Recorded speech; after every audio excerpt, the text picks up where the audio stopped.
지금 우리는 십정중재 금일 참회의 마지막 단계에 와 있습니다.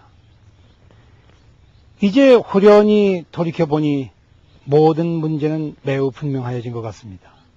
저 십정중재라고 하는 것은 다름 아닌 대승적인 차원에서 모든 부처님들이 이제 사람들로 하여금 중생들로 하여금 저러한 시박의 아슬아슬한 고개에서 벗어나서 이제 돌연히 파냐바라미를 행하는 그런 길로 인도하고자 하는 그러한 법문이었습니다. 시박이라고 하는 것은 다름 아닌 십선의 반대편입니다. 시박을 걱정하지를 아니하고 돌연히 십선으로 돌아가게 되면 시박이라고 하는 것은 자취도 없어집니다. 구름이 없어졌기 때문에 태양이 나타나는 것은 바로 그 자리이기 때문에 그렇습니다. 본래 구름이 없던 것이기 때문에 우리는 맑은 하늘을 되찾았다고 합니다. 우리의 근본 자성을 되찾는 것도 꼭 그렇습니다. 우리의 자성이라고 하는 것은 그대로가 십선입니다. 10가지의 선한 마음을 그대로 가지고 있습니다. 우리는 살생이라고 하는 무서운 죄를 생각을 하고 있지만은 이것은 그 현상만 보고 하는 일이요. 본래 마찬가지로 눈에도 귀에도 살생의 그림자는 없습니다.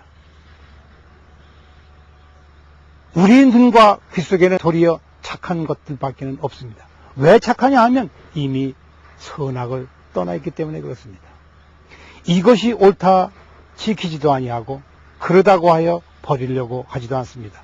버린다고 한다든가 얻으려고 하게 되면 바로 그 자리에서 우리는 제 자신의 무너짐을, 제 자신의 파멸을 자초하게 됩니다. 그런데 바로 이것이 모든 시박의 근저입니다. 우리의 근본 자성이라고 하는 것은 본래 10가지의 선한 모습을 다 가지고 있습니다. 열의 10대 명호를 우리 자신 속에 다 가지고 있습니다. 열애가 10가지의 이름을 가지고 있는 것은 바로 우리의 착한 마음이 10가지가 있기 때문에 그렇습니다. 우리는 이 마음 하나를 가지고 세상을 전부 다 지배하기 때문에 우리는 보장부라고 합니다.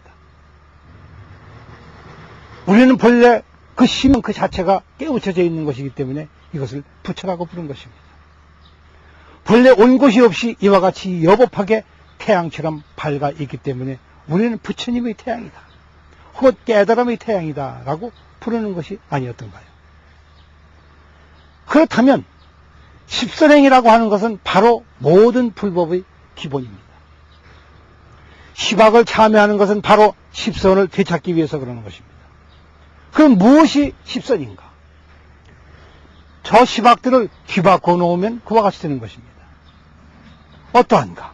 예를 들자면 우리는 살생을 지금 두려워하고 있지만 살생 대신에 우리는 도리어 방생이라는 법문을 가지고 있습니다.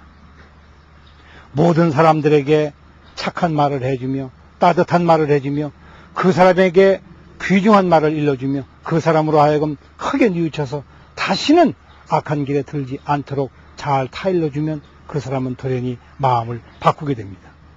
이리 되면 우리는 살생을 하는 대신 그 사람을 살리는 것이 됩니다.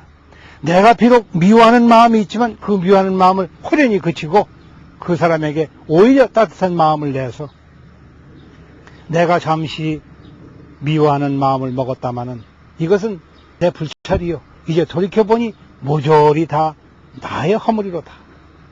이와 같이 얘기하면서 저에게 진실하게 이 마음을 쏟는다고 할 것 같으면 저 사람은 아무런 살의도 느끼지 않을 것입니다.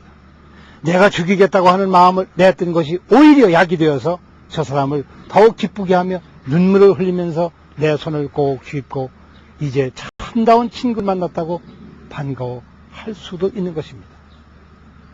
우리는 도적질이라고 하는 문제를 얘기하고 있지만 사실은 인간은 도적질만 한 줄 아는 것이 아닙니다. 우리는 나도 모르게 보시할 줄을 압니다. 내가 좋아하는 사람에게는 무엇이든지 주고 싶어 합니다. 아낌없이 다 던져주려고 합니다. 심지어는 내 목숨까지도 던져줄 수 있는 이런 용기를 내는 사람들이 많이 있습니다. 혹은 애국자라 불리기도 하고 혹은 애교자라 하기도 하고 여러 가지로 이름으로 부릅니다마는 어찌됐든지 그러나 그리고 그 중에서도 무엇보다 더 중요한 것은 내 자신을 살릴 줄 알고 남을 살릴 줄 아는 그래서 부처님만이 하시는 독특한 법문이 있습니다. 자리 이타라고 하는 이러한 행위입니다. 나에게 선할 줄 아는 사람만이 남에게도 선할 줄 압니다. 나에게 선한 것은 무엇인가? 제 본성을 보지 못하는 사람은 절대로 제 자신에게 선할 줄을 모릅니다. 내 본성을 보지 못하는 남을 위하는 것이 무엇인지를 모릅니다. 왜냐하면 스스로 어리석기 때문입니다.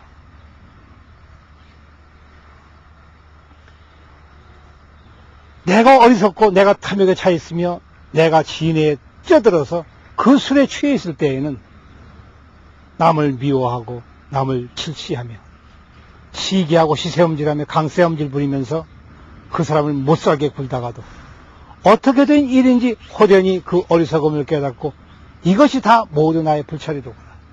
스스로 돌이켜보는 이 한마음으로 말미암아서 그리고 선지식의 법문을 들음으로써 마음을 크게 뉘우쳐 깨치는 도련히 자비심을 냅니다. 음탕한 마음을 내다가도 그리하여 우리는 앞서서도 한번 이야기를 했듯이 현연역색이라고 하였습니다. 마치 음탕한 마음을 내듣기 그와 똑같은 정열로 현명한 사람을 현명한 친구를 아낄 수가 있다면 이것이 참된 현자가 아니든가, 이것이 참으로 인자한 사람이 아니든가, 정말로 인자라고 할 것이 아닌가, 정말로 이것이 부처가 되는 보살의 길이 아니든가. 모든 살도 음망주라고 하는 이런 모든 죄악들이 알고 보면 저 십선행의 바로 기본입니다. 이것을 다만 뒤집기만 하면 됩니다. 우리가 여기서 탐진치 삼독을 거들먹거리면서 이 중제를 오늘에 와서 제가 크게 뉘우쳐 참여하나이다 라고 말하는 것은 바로 이 자리에서 지금 그와 같이 돌이켜 본다는 바로 그 말입니다.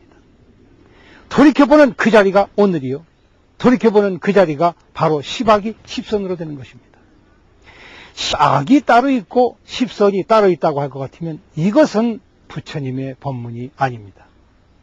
진정한 부처님의 법문은 둘이 아니기 때문에 그렇습니다. 다시 한번 거듭해서 이르거니와 이 두 가지는 분별해내는 두 가지 다른 문이 아니라 결국 한 문입니다. 한 손의 손바닥과 손등에 불과합니다. 보리와 번뇌라고 하는 것은 주어지는 그와 같은 이름일 뿐이요, 그 자체 내에는 그러한 이름의 구별이 없기 때문입니다. 거듭 살펴 나아가시기 바랍니다.